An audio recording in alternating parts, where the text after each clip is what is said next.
നമസ്കാരം. ശബരിമല വിവാദം വീണ്ടും കെട്ടടങ്ങിയിട്ടില്ല. ഇപ്പോൾ കേന്ദ്രമന്ത്രി സുരേഷ് ഗോപിയാണ് ഇതുമായി ബന്ധപ്പെടുത്തി രംഗത്ത് വന്നിരിക്കുന്നത്. പാലായിൽ നടന്നിട്ടുള്ള, കോട്ടയം ജില്ലയിലെ പാലാ മേവടയിൽ നടന്ന ഒരു പരിപാടിയിൽ അദ്ദേഹം സംസാരിക്കുകയായിരുന്നു. ഏകീകൃത സിവിൽ കോഡ് വരും, തീർച്ചയായിട്ടും വരും. അതിനുശേഷം ആരാധനകളേക്കുള്ള ബില്ല് അത് കഴിഞ്ഞാൽ ഉടൻ വരും. ഇത് വാഗ്ദാനമല്ല, ഉറപ്പാണ്. വെറുതെ വാഗ്ദാനം പറയുന്നില്ല. ഏകീകൃത സിവിൽ കോഡാണ് അടിസ്ഥാനം. പിന്നെ വരാൻ പോകുന്നത് Hindu religious consortium, Hindu religious administration പോലെ തന്നെ ഹിന്ദു റിലീജിയസ് കൺസോർഷ്യം വരാൻ പോവുകയാണ് രാജ്യത്ത്. അങ്ങനൊരു വകുപ്പ് കേന്ദ്രത്തിൽ വന്നാൽ പിന്നെ ശബരിമല പോലുള്ള പ്രധാനപ്പെട്ട ക്ഷേത്രങ്ങൾ നിയന്ത്രിക്കുന്നത് കേന്ദ്ര ഗവൺമെൻറ് ആയിരിക്കും. ഇത് വളരെ സീരിയസ് ആയി കേന്ദ്ര ഗവൺമെൻറ് കാണുന്നു എന്നാണ് സുരേഷ് ഗോപി പറഞ്ഞിരിക്കുന്നത്. ഇത് വളരെ പ്രധാനപ്പെട്ട ഒരു നീക്കമാണ്, നിഗമനമാണ്. ശബരിമല ക്ഷേത്രം കേന്ദ്രം ഏറ്റെടുക്കണം, കേന്ദ്ര സർക്കാർ ഏറ്റെടുക്കണമെന്നുള്ള വാദം പറഞ്ഞു തുടങ്ങിയിട്ട് ഒരുപാട് കാലമായി.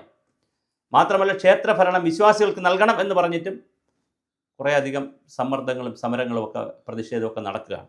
പക്ഷേ മുഖ്യമന്ത്രി വളരെ കൃത്യമായി പറഞ്ഞു, വിശ്വാസികൾക്ക് ഇത് നടത്തിക്കൊണ്ടുപോകാൻ കഴിയില്ല, വിശ്വാസികളിൽ ഒരുപാട് തട്ടിപ്പുകാരുണ്ട്, കൊള്ളക്കാരുണ്ട്, അതുകൊണ്ട് അവർക്ക് നടത്തിക്കൊണ്ടുപോകാൻ പറ്റത്തില്ല, ഇത് സർക്കാർ തന്നെ നടത്തും, വിശ്വാസികൾക്ക് വേണ്ടി, യഥാർത്ഥ വിശ്വാസികൾക്ക് വേണ്ടി സർക്കാർ നടത്തും, കപട വിശ്വാസികൾ ഒരുപാടുണ്ട് എന്നുള്ള അർത്ഥത്തിലാണ് പറഞ്ഞത്. അപ്പോൾ തീർച്ചയായിട്ടും ഹിന്ദു കൺസോർഷ്യം ആക്ട് വരും, ഹിന്ദു റിലീജിയസ് കൺസോർഷ്യം ആക്ട് വരും, അതിൻ്റെ ചട്ടങ്ങൾ വരും, നിയമങ്ങൾ വരും.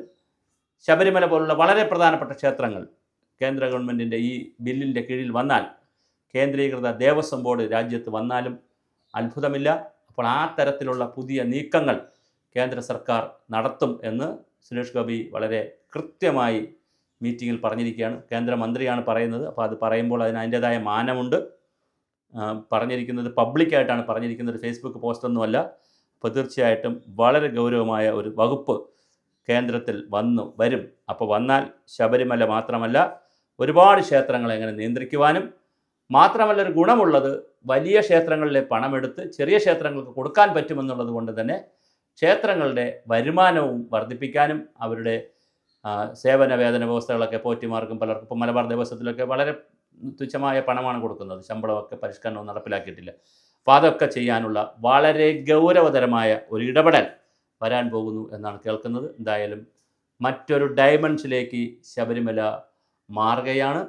ദേവസ്വം വകുപ്പ് തന്നെ, കേന്ദ്ര ദേവസ്വം വകുപ്പ് തന്നെ വരാൻ സാധ്യതയുണ്ട്. അങ്ങനെ രാജ്യത്ത് ദേവസ്വം വകുപ്പ് വന്നാൽ ഈ മലബാർ ദേവസ്വം, ഗുരുവായൂർ ദേവസ്വം, തിരുവിതാംകൂർ ദേവസ്വം എന്നൊക്കെ പറഞ്ഞാൽ ഒരുപാട് ദേവസ്വങ്ങൾ ഉള്ളതിനൊക്കെ എന്ത് സംഭവിക്കുമെന്ന് അറിയില്ല. ചിലപ്പോൾ അതൊക്കെ അമാൽഗമേറ്റ് ചെയ്യേണ്ടി വരും. കാര്യം കേന്ദ്ര നയം വരുമ്പോൾ സ്വാഭാവികമായിട്ട് സംസ്ഥാനത്തിൻ്റെ നയങ്ങൾക്ക് പിന്നെ പ്രശ്നങ്ങൾ വരാം.